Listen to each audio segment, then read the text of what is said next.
Άγνη παρθένε δέσποινα, αχράντε Θεοτόκε.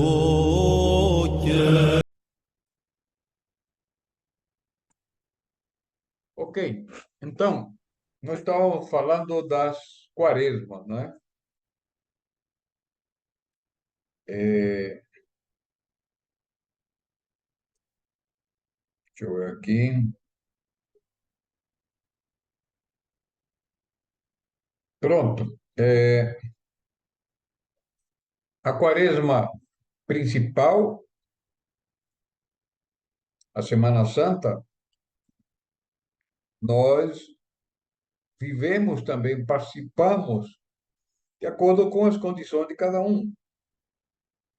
Em geral, é uma quaresma que se corta a carne, vermelha, branca,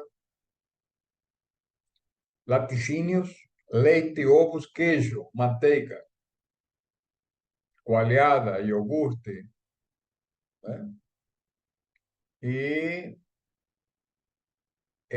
nosso bispo liberou para nós, sábado e domingo, podemos comer peixe, e durante a semana pode-se comer fruto do mar, camarão, esse que não é considerado carne, não, ok? Então, a questão principal é, a quaresma não é só a privação de alimento. Aí é que está o detalhe. A quaresma nos convida a tirar o excesso, quem fuma muito, quem bebe muito, quem fala muito, e fazer mais silêncio, mais oração, mais leitura das Escrituras. Então, nós tiramos algumas coisas e colocamos outras coisas no lugar, né? E São João Crisóstomo dizia: de que adianta jejuar, não comer carne, mas devorarmos ao vizinho?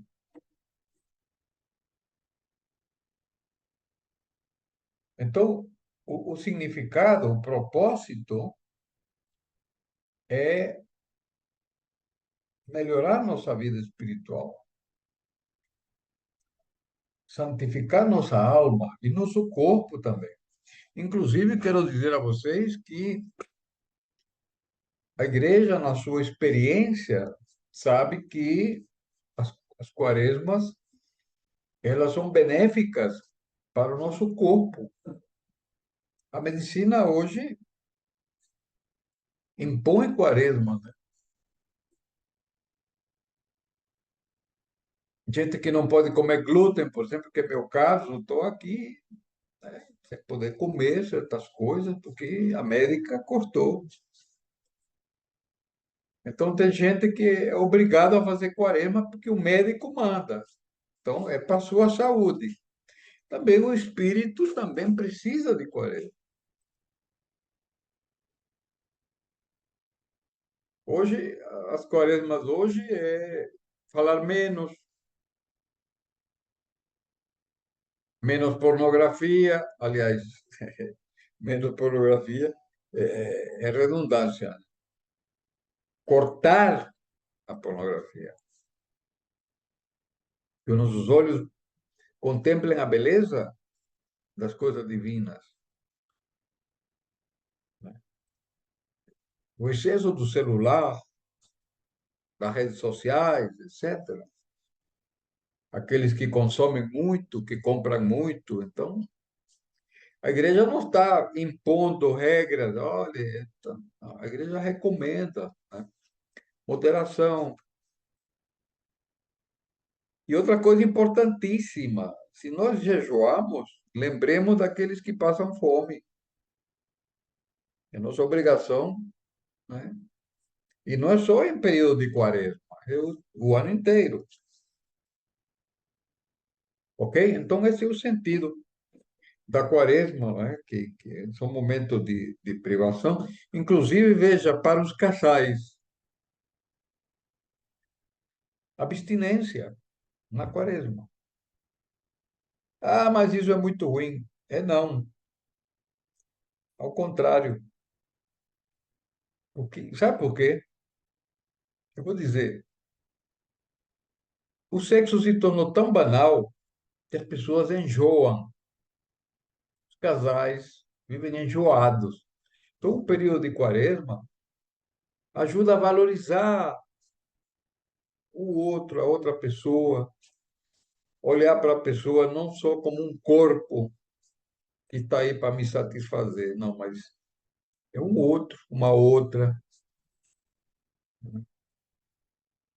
Então, a abstinência valoriza, não é, a relação daqueles que são casados. Lembremos que a fornicação é um pecado. Controle do apetite. Então, é muito importante, é muito interessante para a nossa vida. A outra grande quaresma, assim, em tamanho, é a de Natal, que começa, em geral, dia 28, 27 de novembro, e vai no nosso calendário juliano, que, e quem segue o outro calendário, o gregoriano, vai também antes do Natal, dia 25 de dezembro, vai fazer jejum de Natal. Então, no calendário juliano, que é o que nós seguimos na Igreja Sérvia, do dia 27 até o dia 6 de janeiro, que corresponde a 25 de dezembro no calendário gregoriano. Jejum. E repare que quando as pessoas comem mais, e banquete, então, tudo bem, está comemorando a chegada de Cristo, mas nós preparamos a casa para receber a Cristo. A terceira quaresma, e depende, porque quando a Páscoa é mais tarde, a quaresma dos apóstolos é menor. Sempre está atrelada à Páscoa, como é móvel. Então, o tempo, às vezes, são um mês, às vezes, 3 semanas, 2 semanas.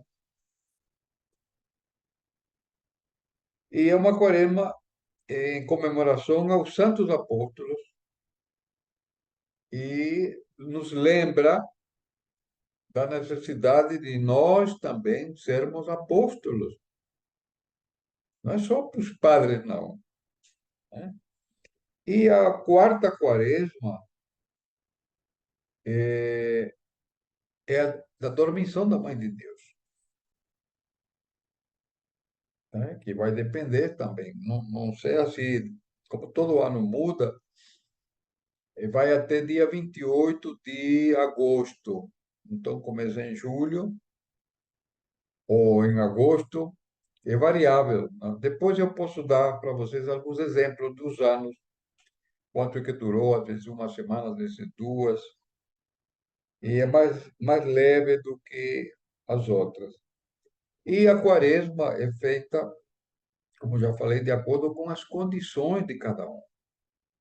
Pessoas que estão doentes, por exemplo, podem amenizar a quaresma.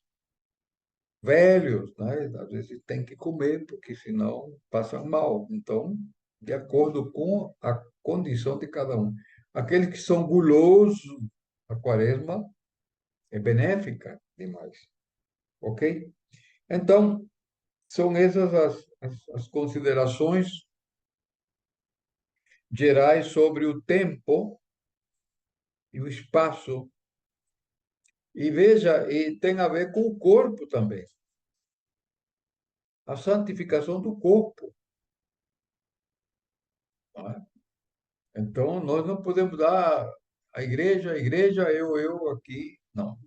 A nossa vida tem que estar regida pelo tempo de Deus. Então, o calendário litúrgico é extremamente importante.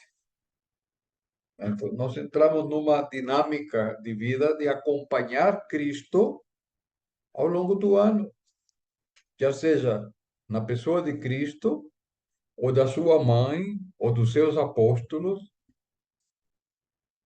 e de seus santos, né? Nós acompanhamos eles. Eles estão caminhando para Cristo. Então, nós seguimos, né? Comemorando os seus exemplos. E diz a Escritura que Deus é glorificado nos seus santos. Então, são exemplos para nós, ok? Bom, um capítulo à parte seria a liturgia, porque ela é mais longa. Podemos comentar um pouco os ofícios da Semana Santa, por exemplo. Eu tenho alguns vídeos, né, que fiz, sábado de Lázaro, domingo de Ramos, quinta-feira Santa, falta sexta-feira, sábado de Aleluia e domingo de Páscoa. Ainda vou fazer um vídeo sobre esses temas, mas nós vivemos essas datas, né? Participamos dessas datas, ok? Então, a liturgia, sim, a Semana Santa tem uma série de ofícios, né, que nós nem sempre conseguimos fazer por conta do local, nós temos lugar próprio ainda, etc. Então, isso limita bastante nossa programação da Semana Santa, por exemplo. Mas existe toda uma quantidade de orações que são feitas, né? Por exemplo, na Sexta-feira Santa, por exemplo, há ofício de manhã, de tarde, nós fazemos de tarde, há de noite também. Então, os mosteiros conseguem fazer isso aí, ok? Então,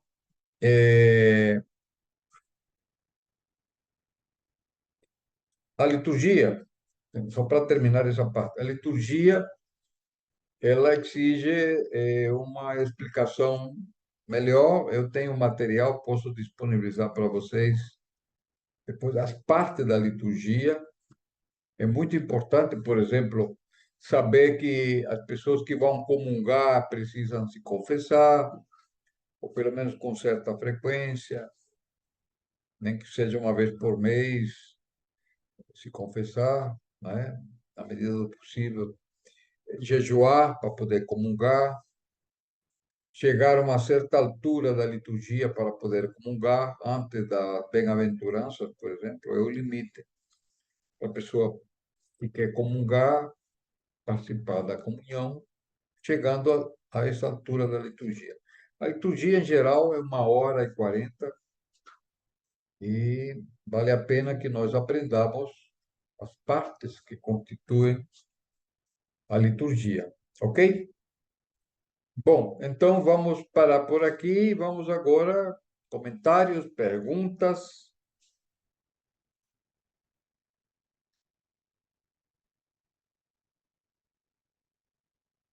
Por que a paróquia de Recife se chama Paróquia da Dormição da Mãe de Deus? Bom, veja, o nome de uma paróquia, em geral, é dado pelo bispo. O bispo escolhe e dá o nome à paróquia. É como se ele batizasse a paróquia. Quando eu era o pároco de aldeia, né, durante mais de 20 anos, fui pároco de aldeia, né? Eu ajudei a construir a aldeia, o que é hoje o mosteiro, e eu havia o projeto de fazer um mosteiro, e aí então eu decidi sair de aldeia para fazer missão em Recife. E aí eu disse ao bispo: olha, nós me dê a bênção para fazer uma missão em Recife e gostaria de dedicar à Mãe de Deus. E como são várias denominações da Mãe de Deus, o bispo escolheu dormição da Mãe de Deus. Você tem Anunciação da Mãe de Deus, Natividade da Mãe de Deus, Dormição da Mãe de Deus, Proteção da Mãe de Deus, são nomes da Virgem Maria, e o bispo escolheu Dormição da Mãe de Deus. E eu hoje me sinto muito feliz de poder sempre meditar no mistério da dormição da Mãe de Deus. Ok? Mais perguntas?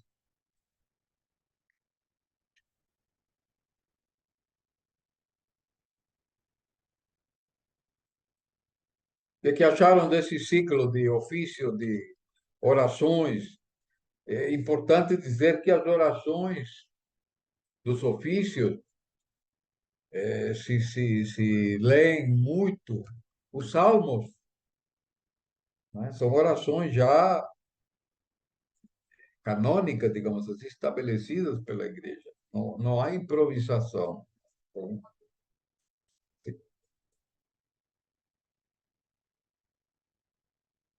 achei enorme. Enorme o quê, Serafim?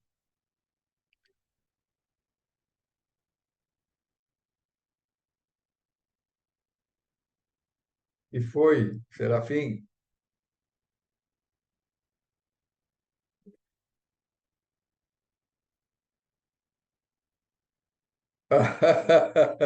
É muita coisa, amigo. A ortodoxia é de uma riqueza enorme. Iconografia, etnografia, angiografia, história, liturgia, oração. A liturgia, Adriano, boa pergunta, ela vem do século IV, 1600 anos, três vezes a idade do Brasil. Século IV começou com São João Crisóstomo e essa forma que nós temos hoje vai até o século IX, a elaboração, né? Mas a estrutura básica já está lá no século IV, que é codificada tal como a grande parte do que temos hoje começou no século IV. Mas perguntas? O não, veja, o Adriano, há uma coisa muito interessante e vale a pena a gente lembrar. Boa pergunta, viu, Adriano? Veja, lendo Atos dos Apóstolos, você vê que os apóstolos se reuniam para partir o pão. Isso é muito interessante, viu, Adriano? Abre o olho, presta atenção. Os apóstolos se reuniam para obedecer em obediência ao mandato do Senhor que diz: fazer isto em memória de mim. Então, eles se reúnem para comungar o corpo e sangue de Cristo, estar em comunhão com Cristo. Então, eles partem o pão, tal. Mas veja, a presença de Cristo e do Espírito Santo naquela reunião, naquele ato de comunhão entre apóstolos e o Senhor, vai revelando pouco a pouco, e aí é necessário ir, já não pode se chegar lá e partir o pão e vamos embora. Não. Há toda uma necessidade espiritual de preparar essa comunhão. Tanto é que a comunhão é a parte final da liturgia. O final mesmo é agradecimento. Mas a Eucaristia é o clímax da liturgia. Então, você tem a doxologia, isso, glória a Deus, tal, tal. Você tem as bem-aventuranças, não é? Depois você tem a leitura dos tropários, né? Que são orações do santo que se comemora e tal. Depois tem a epístola, depois tem a leitura do Santo Evangelho, né? Você tem a homilia. A homilia é muito interessante porque a homilia não faz parte da liturgia. Ela é colocada aí por uma questão pedagógica, ou seja, é importante ensinar aos fiéis a mensagem do Evangelho. Mas a estrutura foi dada por revelação do Espírito Santo, né? Na experiência da igreja. Então, veja, peraí, deixa eu terminar aqui. Acabei de explicar, Adriano, os apóstolos se reuniam para repartir o pão, não havia liturgia. A liturgia vai sendo a experiência da Eucaristia, a experiência da Eucaristia que vai ensinando a preparar melhor essa comunhão. E aí chega, né, a doxologia, dar glória a Deus, eh, a pedir pela igreja, pelos fiéis, e aí vem as bem-aventuranças, começam a lembrar toda a vida de Cristo. E um detalhe importantíssimo, viu, Adriano? Sua pergunta é muito boa, porque a liturgia, quando nós estudamos a liturgia, nós verificamos que toda a economia da salvação está resumida na liturgia. A proteses, que se faz com a cortina fechada, em segredo, é a preparação da criação do mundo, antes do tempo. Está lá, sendo preparada a criação do mundo. Depois vem a criação do mundo, né? Antes da criação do mundo, e a vida se desenvolvendo para chegar a Cristo. E aí você tem a preparação, os tropários, eh, a epístola, o evangelho, o hino dos querubins, o credo, o Pai Nosso. Isso prepara a alma para comungar a Cristo. Então, isso foi revelação, sim. E a experiência da igreja elaborou, né, as palavras da instituição: isto é meu corpo, isto é meu sangue.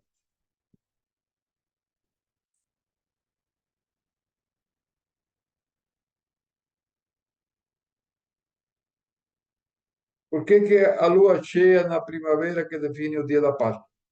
Muito bem. Veja só, nós temos que lembrar que o cristianismo nasce do judaísmo. Por quê? Porque Deus escolheu os judeus para a salvação. Revelou a eles a aliança de Deus com os homens e preparou o Messias. A salvação vem dos judeus, disse Cristo. E Cristo era judeu. Então, na tradição judaica, eles comemoravam a Páscoa. E que é a Páscoa judaica? É a libertação da escravidão no Egito. É uma prefiguração, é uma sombra da Páscoa do Senhor, que nos liberta da morte, da escravidão da morte. Então, os judeus tinham uma data para comemorar a Páscoa. Depois eu vou trazer, que agora de memória não me lembro exatamente quais são os critérios da Páscoa judaica. Era bom vocês pesquisarem, ok? Mas na Igreja Ortodoxa, nós comemoramos sempre a Páscoa depois da Páscoa judaica. Nunca antes e nunca na mesma semana. Por quê? Porque a Páscoa judaica é anterior e a Páscoa cristã é a plenitude da Páscoa, que a Páscoa judaica é apenas uma ideia, uma prefiguração do que seria a Páscoa verdadeira, plena. E repare que os católicos romanos, eles não se incomodam em celebrar na mesma semana com a Páscoa judaica. E isso é uma das diferenças doutrinais, né? Porque a Páscoa foi decidida em concílio, que seria justamente a primeira lua nova depois do equinócio da primavera, uma coisa assim. Parece que sim, um desses concílios definiu e que a Páscoa seria justamente um concílio para que fosse depois da Páscoa judaica. Por quê? Porque, veja, nós temos, presta atenção, Antigo Testamento, Novo Testamento.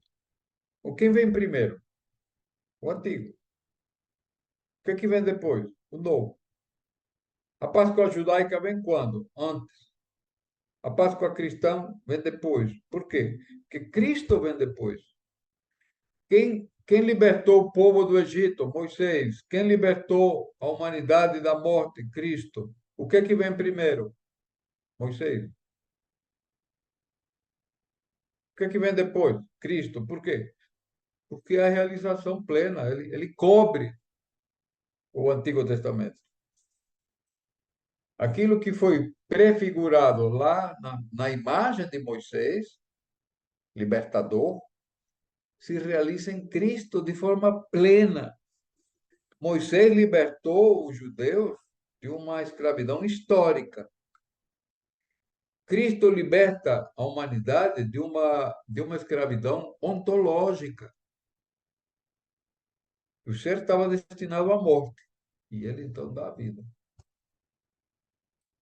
Vossos pais no deserto comeram o maná e morreram.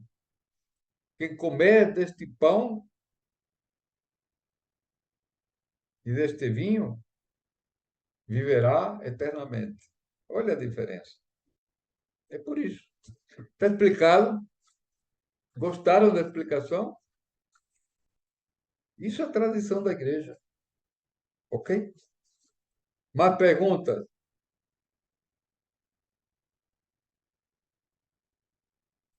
O momento que marca o começo do ano litúrgico é em setembro. Está lá, início do ano eclesiástico, já marcado, 14 de setembro, uma coisa assim. Então, é só seguir o ciclo. Tá? As grandes datas, né? Então, a pergunta que eu me faço, viu, Adriano? Assim, por que os reformados não acompanham o calendário, ou não têm o calendário litúrgico do ano? Essas festas passam em branco, né?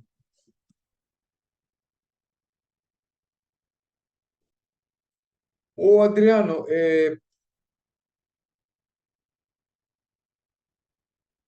Rafael,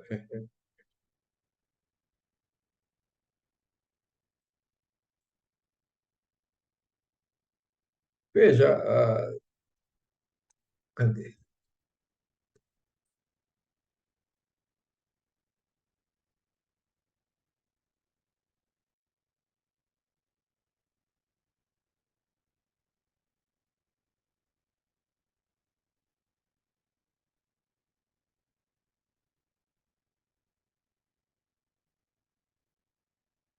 Oi, tinha sumido aí, né? É, veja, então, o, o, deixa eu ver aqui, só um minuto aqui.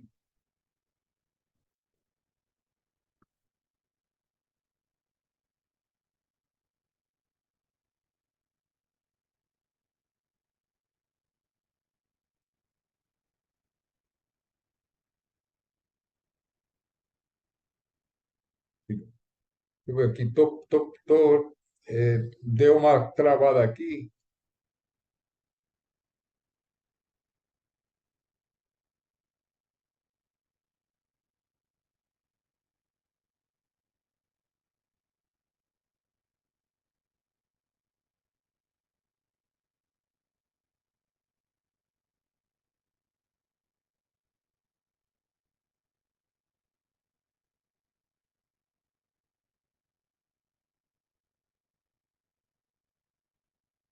É,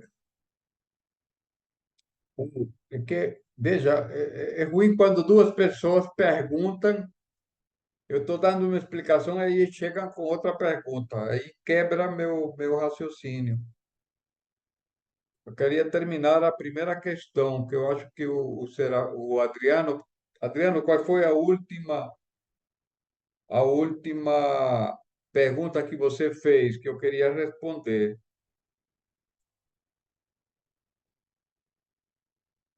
Alô? Se teve algum concílio para definir a liturgia? Olha, isso. Veja, eu não lembro exatamente, mas eu tenho a impressão que deve ter havido algum concílio local, e me escapa essa informação agora, viu? É, e não saberia dizer agora, é uma boa pergunta, né? Mas provavelmente sim, o Adriano, por quê? Porque todas as questões da igreja que afetam a igreja como um todo tem que ser em decisões conciliares, né? Porque os concílios é que determinam as leis da igreja, né? Por exemplo, a data da Páscoa, havia um problema porque havia lugares que celebravam a Páscoa, por exemplo, no, no Polo Norte, por exemplo, o tempo aí é outro tempo, então é complicado. Então, havia problemas na igreja, porque alguns celebravam numa data, outros noutra. Então, a igreja estabeleceu qual era a data correta da igreja. E como é uma data móvel, e é móvel justamente porque vem da tradição judaica, estabeleceu a Páscoa de acordo com uma questão astronômica, né? E então a igreja definiu a Páscoa. E aqui aproveito para dizer a seguinte informação, veja, a Igreja Ortodoxa utiliza dois calendários. É bom vocês saberem também. O calendário gregoriano, ok, ok, Serafim, calendário gregoriano, não é? Que é o calendário civil que nós usamos. Por exemplo, hoje é 25 de maio, segundo o calendário gregoriano, não é? Mas no calendário juliano, que é o antigo calendário, são 13 dias de diferença. É por isso que os católicos romanos celebram o Natal dia 25 e os que seguem o calendário juliano, que é o anterior, celebram o Natal em 7 de janeiro, 13 dias de diferença. O que aconteceu? Aconteceu que, de fato, o calendário estava errado.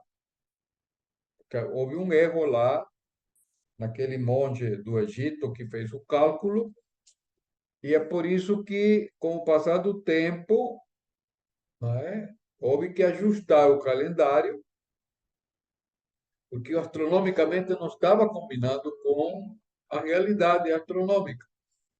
Aí, então, o Papa de Roma, Gregório, não sei qual é, se é oitavo, terceiro, sexto, quarto, não me lembro. O Papa Gregório decretou a introdução do calendário gregoriano para retificar esse erro astronômico. Mas, como não foi decidido conciliarmente, o Ocidente adaptou, mas o Oriente preferiu continuar com o calendário juliano. Só que no século XX, algumas igrejas ortodoxas, por uma questão de conveniência prática, a igreja grega, a igreja de Constantinopla, se não me engano, Antioquia, decidiram usar o calendário novo. Igrejas como Sérvia, Jerusalém, Rússia, Polônia mantém o calendário juliano. Então dá essa diferença.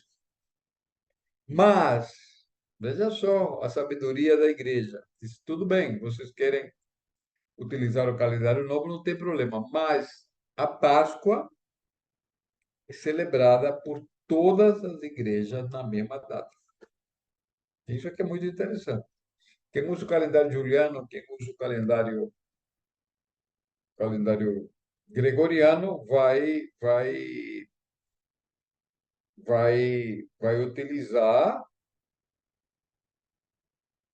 utilizar a Páscoa, vai ser igual nos dois calendários.